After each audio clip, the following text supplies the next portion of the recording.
Seth Speaks, The Eternal Validity of the Soul.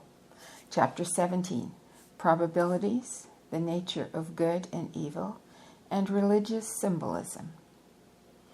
Christian dogma speaks of the ascension of Christ, implying, of course, a vertical ascent into the heavens, and the development of the soul is often discussed in terms of direction.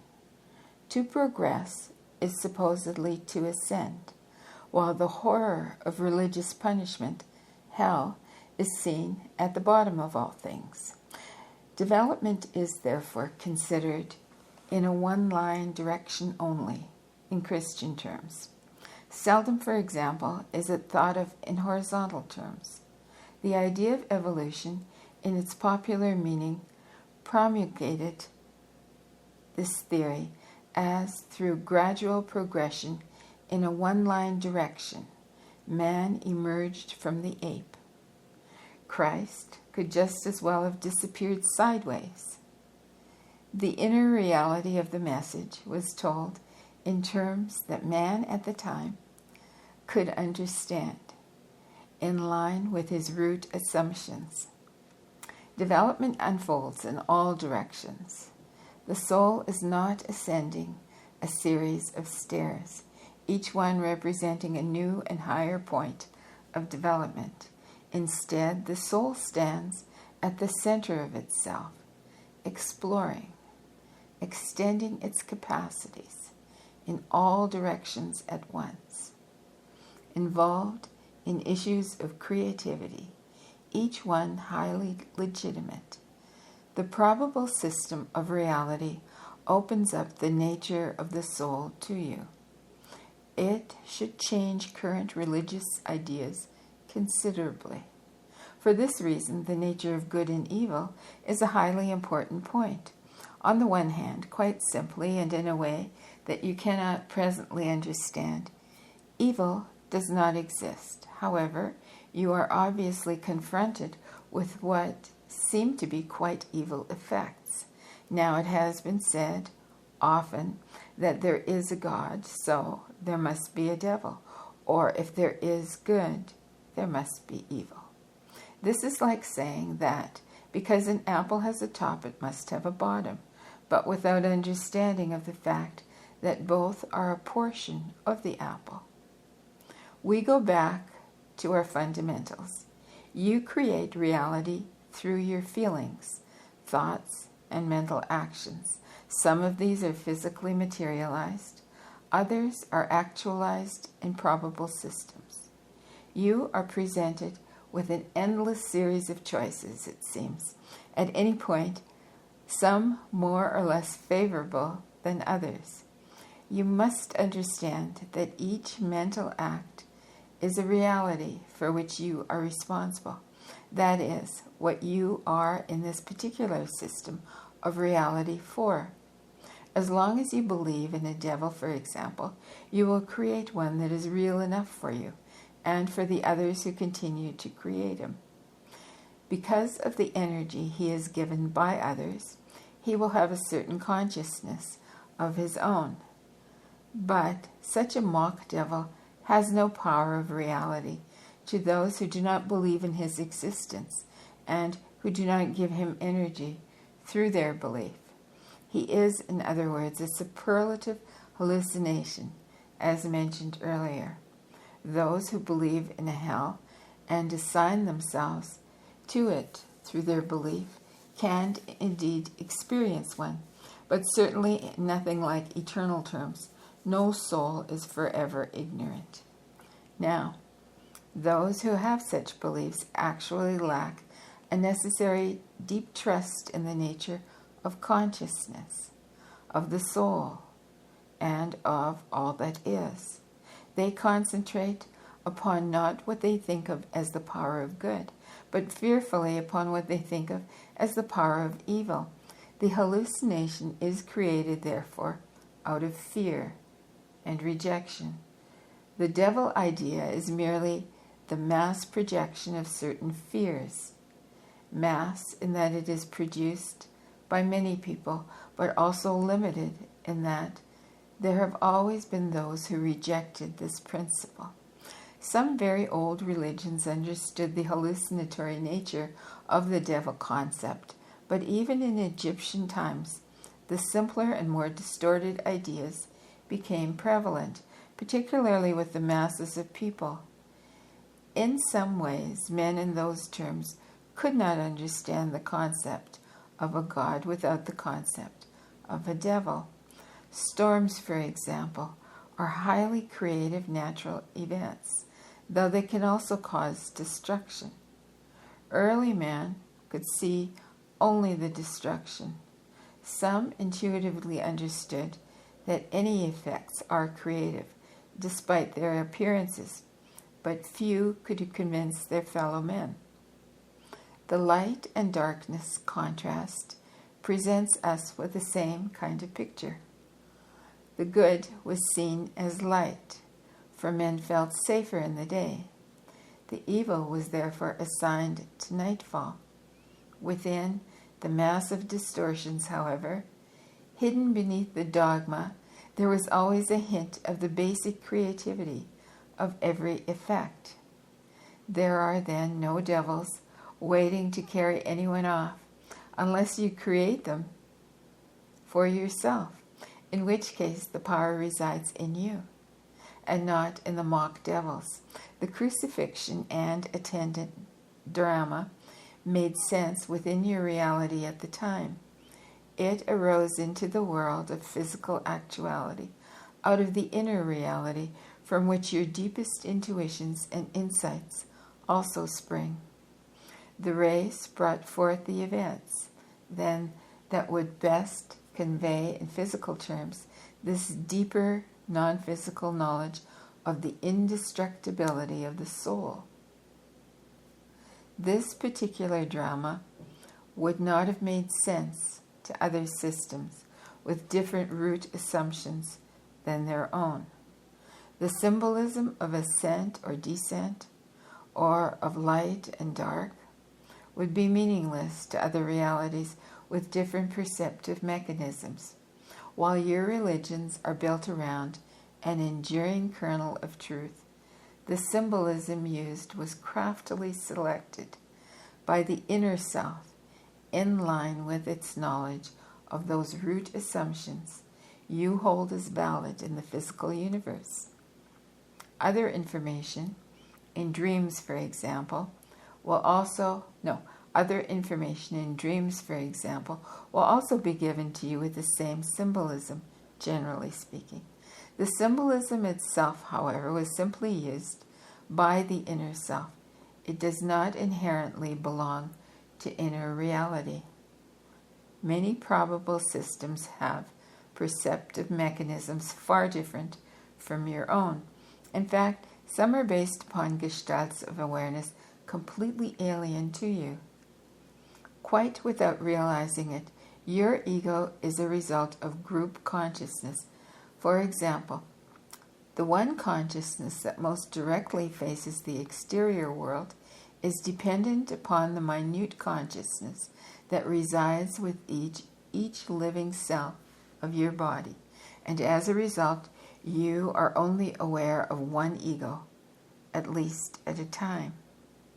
In some systems, the individual is quite aware of having more egos than one, in your terms. The entire psychological organization is in a way richer than your own. A Christ who is not aware of this would not appear in such a system, you see. There are kinds of perception with which you are not familiar, worlds in which your idea of light does not exist, where almost infinite gradations of thermal qualities are absorbed in terms of sensation, not of light. In any of these worlds, the Christ drama could never appear as it appeared within your own. Now, the same thing applies to each of your great religions, though, as I have said in the past, the Buddhists come closer, generally speaking, to a description of the nature of reality. They have not understood the eternal validity of the soul, however, in terms of its exquisite invulnerability, nor been able to hold a feeling for its unique character. But Buddha, like Christ, interpreted what he almost knew in terms of your own reality, not only of your own physical reality, but of your own probable physical reality.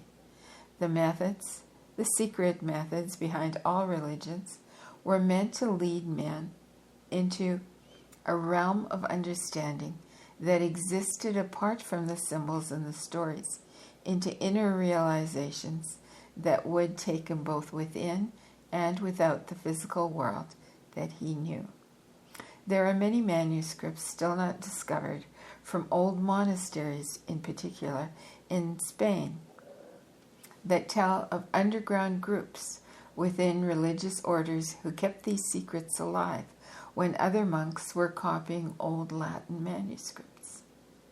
There were tribes who never learned to write in Africa and Australia who also knew these secrets, and men called speakers who memorized them and spread them upward, even throughout northern portions of Europe and before the time of Christ. Offhand, the work involved would take 5 years, for there were several versions and a group of leaders, each going in different directions, who taught their people.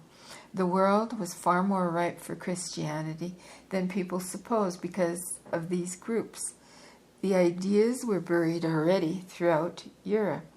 Many important concepts were lost, however. The emphasis was on practical methods of living. Quite simply, the rules that could be understood, but the reasons for them were forgotten. The Druids obtained some of the concepts from the speakers. So did the Egyptians. The speakers predated the emergence of any religions that you know, and the religions of the speakers arose simultaneously in many scattered areas, then grew like wildfire from the heart of Africa and Australia.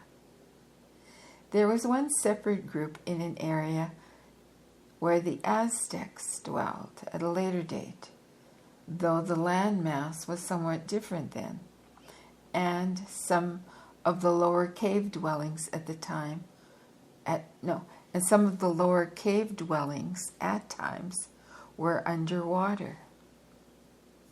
Various bands of the speakers continued through the centuries. Because they were trained so well, the messages retained their authenticity. They believed, however, that it was wrong to set words into written form, and so did not record them. They also used natural earth symbols, but clearly understood the reasons for this. The speakers singly existed in your Stone Age period and were leaders. The speakers singly existed in your Stone Age period and were leaders. Their abilities helped the cavemen survive. There was little physical communication, however, in those days between the various speakers, and some were unaware of the existence of the others. Their message was as pure and undistorted as possible, and it was for this reason, however, through the centuries that many who heard it translated it into parables and tales. Now, strong portions of Jewish scriptures carry traces of the message of these early speakers, but even here distortions have hidden the messages. Since consciousness forms matter and not the other way around, then thought exists before the brain and after it. A child can think coherently before he learns vocabulary, but he cannot impress the physical universe in its terms. So, this inner knowledge has always been available, but is to become physically manifest, literally made flesh. The speakers were the first to impress this inner knowledge upon the physical system, to make it physically known. Sometimes only 1 or 2 speakers were alive in several centuries. Sometimes there were many. They looked around them and they knew that the world sprang from their interior reality. they told others. They knew that the seemingly solid natural objects about them were composed of many minute consciousnesses. They realized that from their own creativity they formed idea into matter, and that the stuff of matter was itself conscious and alive. They were innately familiar with the natural rapport existing between themselves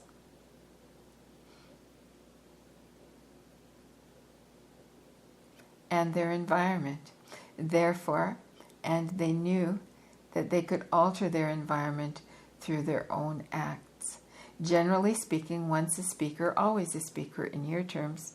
In some incarnations, the abilities might be used so powerfully that all other aspects of the personality remained in the background. At other times, the capacities might be timidly used. The speakers possess an extraordinary vividness of feeling and thought projection. They can impress others with great import through their communications. They can move from inner to outer reality with easy ability. They know instinctively how to use symbolism. They are highly creative on an unconscious level, constantly forming psychic frameworks beneath normal consciousness that can be used both by themselves and others in dream and trance states. They often appear to others in dream condition, and they help dreamers in the manipulation of inner reality. They form images with which the dreamer can relate. The images can be used as bridges and then as gateways into kinds of consciousness more separated from our own. The symbolism of the gods, the idea of the gods on Olympus, for example, the crossing over point at the river Styx, that kind of phenomena was originated by the speakers. The symbolism and frameworks of religion, therefore, had to exist not only in the physical world, but also in the unconscious one. Outside of your own framework, houses such as, outside of your own framework, houses as such or dwellings as such are not needed, and yet in trance encounters or in dream encounters with other realities, such structures are frequently seen. They are transformations of data into terms that will be meaningful to you. After death, for example, an individual may continue to create these. Masses of individuals may, until they realize that the frameworks are no longer necessary. The speakers were not confined in their activities, therefore, to waking consciousness. In all periods of your time, they went about their duties, both in the waking and sleep state. Much of the most pertinent information, in fact, was memorized by trainees during the dream condition and passed on in the same manner. These unwritten manuscripts, therefore, were also illustrated, so to speak, by dream journeys or field trips into other kinds of reality. Such training still goes on. The particular psychic or story framework may vary. For example, the conventional images of the Christian God and the saints may be utilized by the speakers with all of this highly vivid. The dreamer may find himself, then, in a magnificent harem, or instead in a brilliantly illuminated field or sky. Some speakers confine their abilities to the dream state, and waking are largely unconscious of their own abilities or experience. Now, it is meaningless to call such dreams or dream places hallucinations, for they are representations of definite objective realities that you cannot perceive as yet in your own guise. The Egyptian religion was largely based upon the work of the speakers, and great care was given to their trainings. The outward manifestations given to the masses of people became so distorted, however, that the original unity of the religion finally decayed. However, efforts were being made then to map inner reality in ways that could not have been attempted since. No, that have not been attempted since. Okay, let me read this sentence again. However, efforts were being made then to map inner reality in ways that have not been attempted since. It is true that in the dream state and in some other levels of existence close to our own, there is strong individual play in the creation of images and a magnificent use of symbolism. But all this takes place again in an objective, definite environment, an environment whose characteristics make such phenomena possible. A field of activity, then, with its own rules. Now the speakers are familiar with those rules and often serve as guides.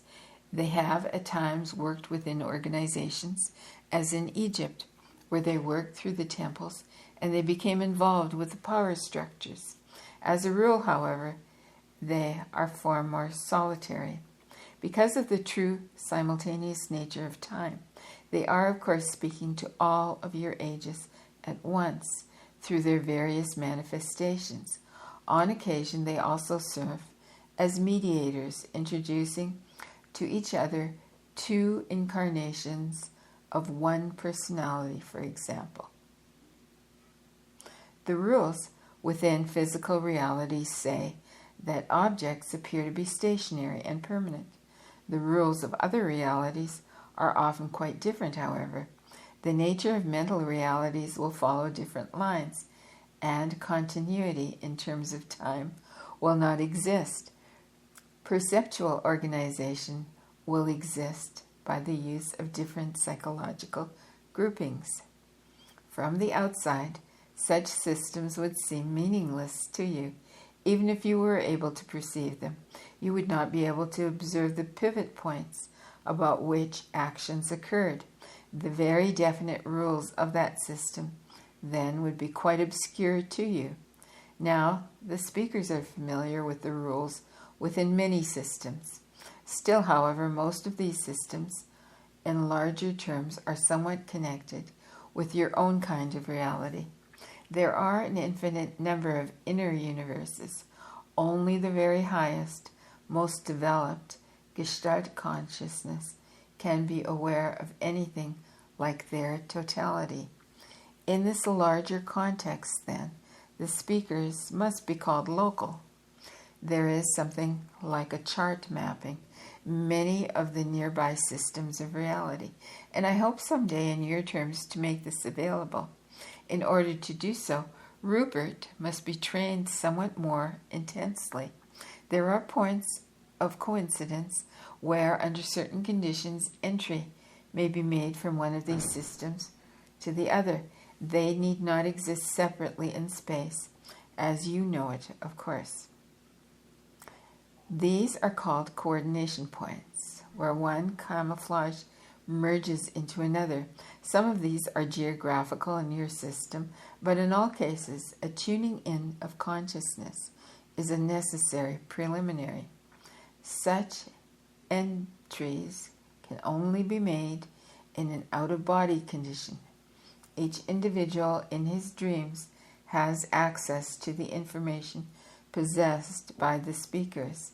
There are adjacent states of consciousness that occur within the sleep pattern that cannot be picked up by your EEGs, adjacent corridors through which your consciousness travels. The higher centers of intuition are activated while physically oriented portions of consciousness remain within the body. The absent portion of the self cannot be traced through brain patterns, though the point of its departure and the point of its return may show a particular pattern. The timeout itself, however, will not be detected in any way. The tracings showing only whatever characteristic pattern was being given immediately before departure. Now, this happens in every night's sleep. Two areas of activity are involved, one very passive and the other acutely active. In one state, this portion of consciousness is passive, receiving information. In the next stage, it is active, as it takes part through action. The concepts given it are then vividly perceived through participation and examples. This is the most protected area of sleep. The rejuvenating characteristics enter in here, and it is during this period that the speakers act as teachers and guides. This information is then often interpreted on return by other layers of the self, such as the body consciousness or subconscious, where it is formed into dreams that will have meaning to these areas of the self, and where general teaching, for example, may be translated into practical advice involving a particular matter. There are several very definite stages of sleep, and they all perform various services for the personality. They are also signals for different layers of consciousness, realization, and activity. They are accompanied by some physical variations, and there are many variations having to do with age. In our next chapter, I will speak of these in some detail. For now, it's sufficient to realize that specific steps, definite alterations, occur as consciousness is shifted from the exterior to the interior reality, and that these changes are not random, that consciousness leaves through a very predictable route to its many destinations. Through the ages, the speakers have taught dreamers how to manipulate in these other environments. They have taught them how to bring back information that could be used for the good of the present personality.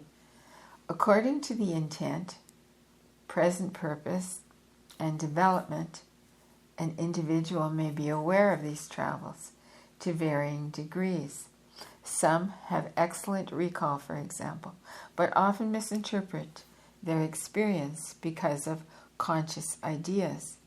It's very possible for one dreamer who is a speaker to go to the aid of another individual who's having some difficulties in an inner reality with the dream state. The idea of guardian angels, of course, is highly connected here. A good speaker is as effective within one reality as he is within the other, creating psychic frameworks within physical reality, as well as within interior environments. Many artists, poets, and musicians are speakers, translating one world in terms of another, forming psychic structures that exist in both with great vitality, structures that may be perceived from more than one reality at once. There are also various states of consciousness in waking life, upon which you do not focus, and of which you are usually quite unaware.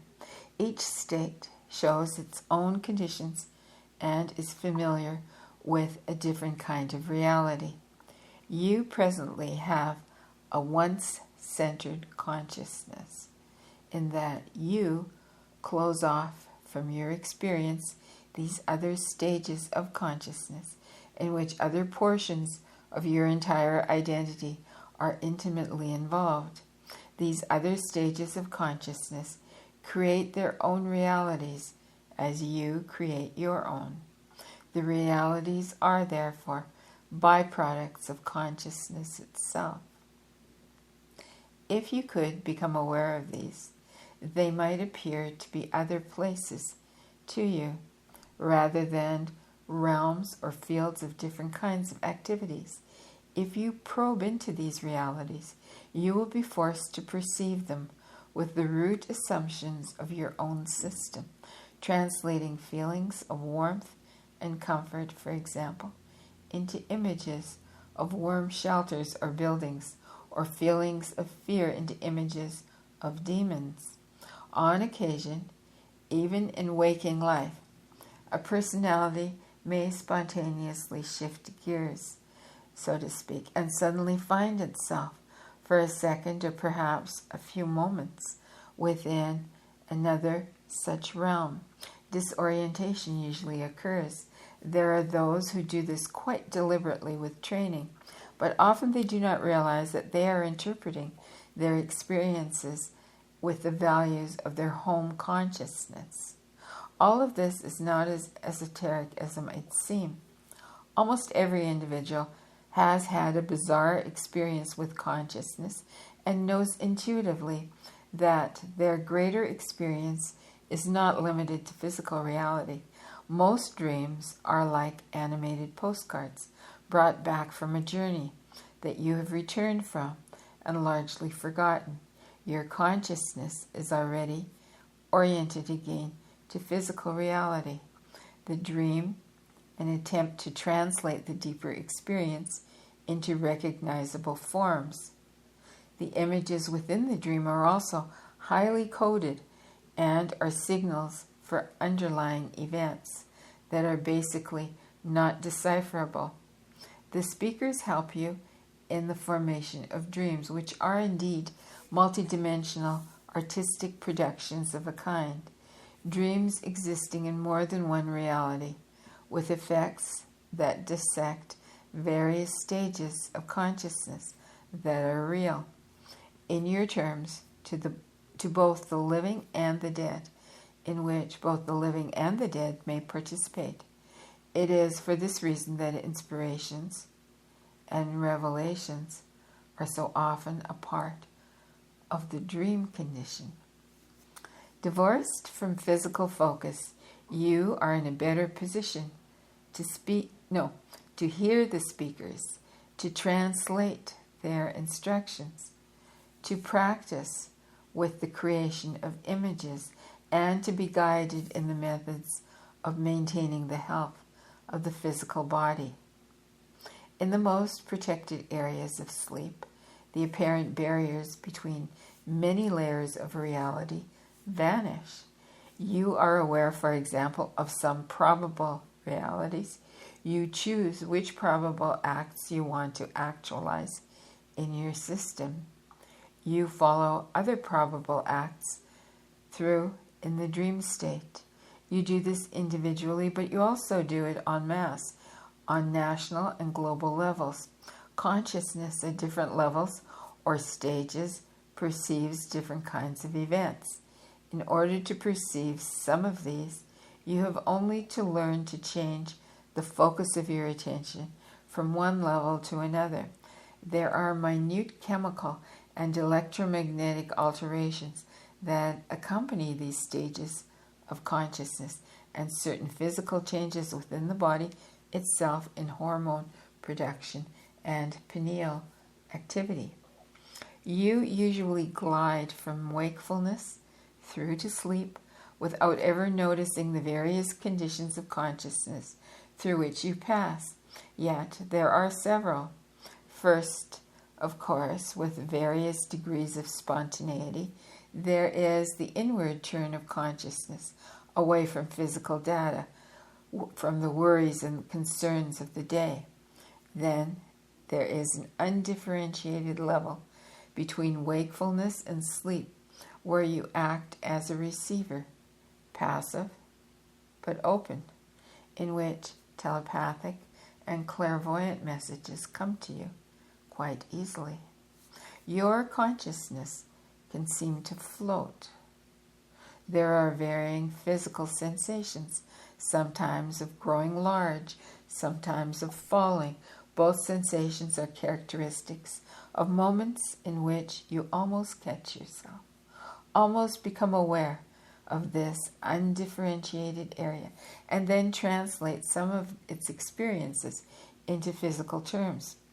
The sensation of largeness, for example, is a physical interpretation of the psychic expansion. The feeling of falling is an interpretation of a sudden return of consciousness to the body. This period can last for only a few moments, for half an hour, or can be returned to. It is a cushioning, supportive, and expansive stage of consciousness. Suggestions given during this time are highly effective. Following this period, there is an active state. that can occur, of pseudo-dreaming, where the mind busies itself with physical concerns that have managed to cling through the first two stages. If these are too vigorous, the individual may awaken. This is a vivid, intense, but usually brief stage. Another undifferentiated layer follows, this time marked quite definitely by voices, conversations, or images, as consciousness tunes in more firmly to other communications. Several of these may compete for the individual's attention. At this point, the body is fairly quiet.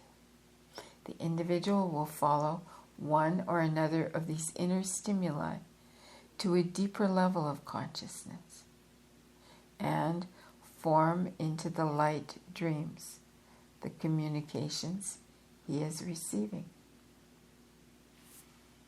Somewhere during this time, he will go into a deeply protected area of sleep, where he is at the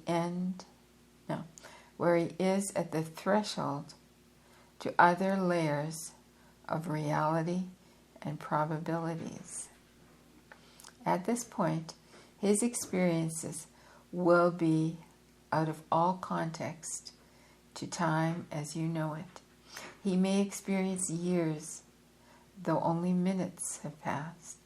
He will then return toward physical reality in an area marked as REM, R-E-M, sleep, rapid eye movement, sleep, by your scientists, where physically oriented dream productions will be created, putting the knowledge that he has gained into use. The cycle would then be repeated. Almost the same kind of fluctuations and stages occur when you are waking. However, though you are even less aware of them, because then the egotistical self acts quite purposefully to blanket out these other areas of experience. The precise stages are present beneath waking awareness, however, and with the same chemical, electromagnetic, and hormonal fluctuations. You simply are not aware of what your consciousness is doing. You cannot yourself keep track of it for 5 full moments of your time. The dimensions of it can only be sensed by those determined enough to take the time and effort required to journey through their own subjective realities. Yet, intuitively, each individual knows that a part of his experience escaped from him all the time. Yet, intuitively, each individual knows that a part of his experience escapes from him all the time. When you suddenly cannot remember a name that you should know, you have, in essence, the same kind of feeling of which you are always subconsciously aware. The purpose of the speakers is to help you correlate and understand this multidimensional existence, and to bring as much as possible of it to your conscious attention.